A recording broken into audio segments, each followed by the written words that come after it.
You moved your mom into assisted living. You toured. You signed paperwork. You exhaled. And then one day, you get a call. We're sorry, but we can no longer meet your mom's care needs and she needs to move. I'm your host, Valerie Lynn, and today we're talking about something families rarely expect when assisted living asks a resident to leave. Why it happens, what's legal, what's not, and how to advocate if it happens to you. Welcome to Desperately Seeking Senior Living, a podcast for sons, daughters, grandkids, spouses, and all caregivers who suddenly find themselves tangled in the search for senior living and care. If you like today's episode, don't forget to subscribe and check out our doable download in today's show notes for a printable summary of the show and a bonus tip. You're listening to our doable tips, short answers to your questions. Don't see your question listed? Send us a note. Then don't forget to subscribe so you never miss an answer. Hi, and welcome to the show. Over the years, I've received countless phone calls from families needing my help because of this exact situation. I even covered the topic in episode 48, where I talk specifically about memory loss, and I'll put a link to that in show notes. And almost every family this has happened to has been shocked. Many are incredibly upset, and some are just plain angry. So, why are folks mad and most families shocked? Well, this leads us to the number one reason this happens at all. When you tour an assisted living community, it's the tour guide's job to solve your problems. But here's the catch. They're usually solving your today problems, not your tomorrow ones. And the reality is that no matter how much you were promised that your loved one can age in place, it's a general promise. And I'm going to say that again. When you tour senior living communities, it is very likely that you're going to be told your loved one can age in place. And I'm going to pause here because when most families tour, they're overwhelmed. They're often dealing with a crisis. And when you're in crisis, it's really easy to hear those promises in a way that is most meaningful to you at the time. Because most people do not want to move again and again. So when you hear, hey, your loved one can stay here forever, you take that to heart. But the truth is that assisted living is not a nursing home. And this leads us to the second reason that this happens. Assisted living is not designed for every level of care indefinitely. And to add to that, different communities are actually licensed for different types of care. Some can do higher levels of care, and some can't. Communities are licensed for specific care levels, specific staffing ratios, and specific medical needs.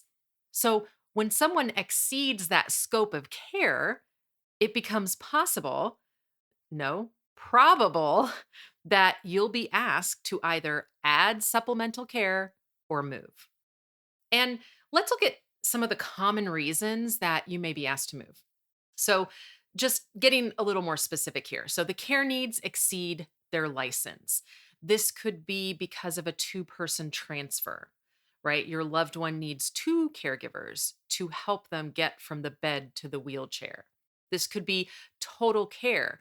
They now need assistance with everything. They could be bedbound. It could be complex medical needs. For instance, they need a catheter. Or it could be behaviors. And if you're a regular listener, you know I don't like that word, but it is thrown out there a lot and it is a common term. So what we're talking about here are really complicated symptoms, usually associated with mental health or dementia. And that leads us to the next one, which is behavioral escalation. Again, I'm going to say complicated symptoms. And this could be aggression. It could be wandering that exceeds the staff's ability to redirect or handle that situation and keep your loved one safe. And that leads to unsafe behaviors or symptoms. And then let's just look at a very realistic one, which is non-payment. This happens. Senior living and care is incredibly expensive. There have been situations over the years where I have seen this happen, where the family simply does not have the money to continue paying the monthly fee. And then safety risk to self or others. So that aggression is now towards someone else, or perhaps there are suicidal ideations. So it's simply regulatory where they just cannot meet the needs of your loved one. And the ideal situation would be that you have all of this information up front. Or taking it a step further, it would be ideal if at the time you tour that the community says, "I'm so sorry, but we can't meet your loved one's needs." Now, I have worked with so many families that are incredibly disappointed when this happens because you put a lot of thought and care into where you want your loved one to live. And so to have that assessment happen, which I'll put a link in show notes to my episode about the assessment. But when you have, you're going through all the steps and you think you've found the place and then they hit you with, "We're sorry, but your loved one is not a good fit." It can feel like a rejection. But I would just like to reframe that truly that's a good thing because they're telling you that they cannot care for your loved one. It's actually a blessing in disguise. Now, here's what's not okay about being asked to leave. Your rights really come into play here. So, this should not be abrupt and without notice.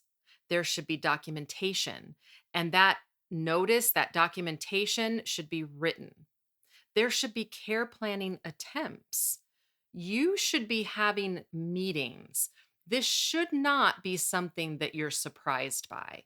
And I want to talk just a little bit about this. So, there are times, especially with mental health and dementia, where things seem abrupt and there can be changes where all of a sudden, let's say your loved one was not wandering and trying to exit seek, and now all of a sudden they are. But I feel like usually there's some type of warning, unless there's something medical like a UTI. And even then, we often see little clues leading up to that, where your loved one's just not feeling well. Maybe they're not responding to you in the way they normally would. Let's talk about the timeline with all of this. There are laws in place protecting you. Most states require that the written notice be given to you in advance, and usually there is a timeline with that. So it's usually a 30-day notice. Again, it varies by state, so you'll want to look up your state specifically. Okay, I feel like we have to pause here because the truth is that most communities actually don't like giving you that 30-day notice. And I feel like where this becomes important is for you to recognize that you have more time than what it feels like. However, just know that while the 30-day notice is something that is in place, a lot of communities just don't like to give it. They don't want you to feel bad. They often are just waiting it out to see if things improve. So, even though that is something that is in place, it's just simply not always used. These situations are just complicated, right? So it's not necessarily that the community is doing something bad. It's that sometimes there are a lot of emotions involved and giving a 30-day notice can feel heavy and the community is oftentimes wanting that family cooperation as opposed to feeling that heaviness. And then there should be an explanation of the reason. It shouldn't just be, "Hey, you have to find a new place to live," right? They should be letting you know what's going on. Then they should also be giving you your right to appeal. So many states have you have the ability to say, "Hey, I want to appeal this." We see this most often in the skilled nursing setting, but there are also mediation rights in a lot of assisted living community contracts. And that contract is something that I hope you're hanging on to because that can be really hard. I've seen a lot of families struggle to get a copy of that after their loved one moves in. So, What can you do if this happens? The first thing that I would recommend is ask for the documentation supporting their decision. This should be care notes. So, as they are caring for your loved one, they are supposed to be keeping notes. So, ask to see the documentation and then ask for a reassessment. So this is where you're saying, "Hey, can we just are there other factors? Is it a UTI? Something that could be easily taken care of? Are there medication interactions happening that maybe a medication could be changed?" And then ask if increased services are an option. Most of the time, they should be an option, unless we're talking about something really serious. Now, we have to pause here, right? Because when we're talking about increased services, that is often you bringing in 24/7 in home care when we reach this point, and that is incredibly expensive. And of course, that is at cost to you. Then you could ask, is this a moment where hospice could help? Maybe there is some additional help that we need to look at. Maybe this is time to bring in comfort medications. You can also contact your local long term care ombudsman. Every state has them. They are a free service for guidance if something feels unfair, and they can just help you figure out what your rights are in your state. And then you want to start researching alternative options immediately. This actually just happened to a family that I was working with where the reason that they were given was that their father is failing to thrive. And this happens a lot. He is physically unable to care for himself. He has become a fall risk. And this particular community does not have the staff in place in order to handle very heavy care. For them, it was more cost effective to find a new place for their dad to live that could handle the heavier care. And that's exactly what we did. When this happens, it can feel really bad, right? It can feel like rejection. It can feel like you failed, like you chose the wrong place. There's a lot of guilt involved with the family that I mentioned. Their dad had friends and he enjoyed his community. Then there's the panic, right? Because you're like, "Whoa, they're saying that we have to move. What does that even mean?" And then you're faced with a decision where there's part of you that wants to slow the process down.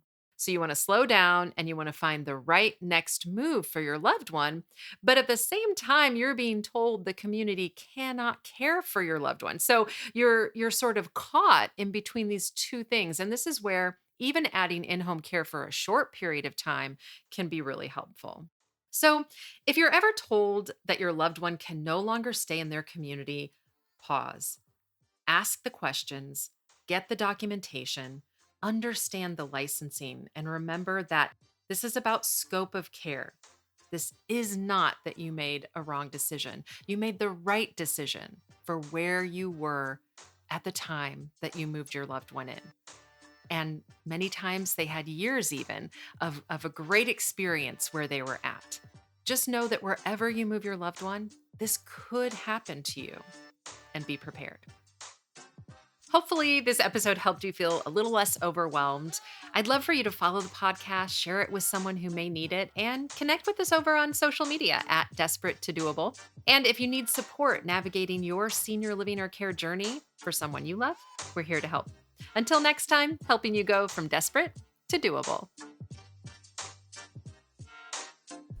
Today's episode is brought to you by ClearPath Senior Living Solutions. ClearPath helps families find assisted living, memory care, and other resources. Find our contact information in today's show notes.